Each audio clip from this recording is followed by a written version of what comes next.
How to install InShot in laptop. Hi everyone, this is Kate here and welcome back to the channel. And in this video, we will learn how we can install InShot in laptop. So without further delay, let's get started. Since we cannot directly install InShot from the Microsoft Store in your laptop, so for that, the most reliable way to run InShot is using an Android emulator such as BlueStacks, which will simulate an Android device on your computer. So for that, you have to open up a new tab, head over to BlueStacks.com, download the BlueStacks and launch it in your device.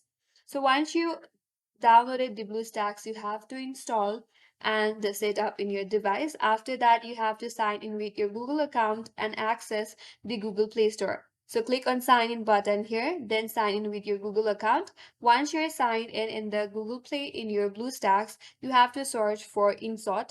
After that, install the InShot application, and once installed, you can open the application inside the BlueStacks and start editing.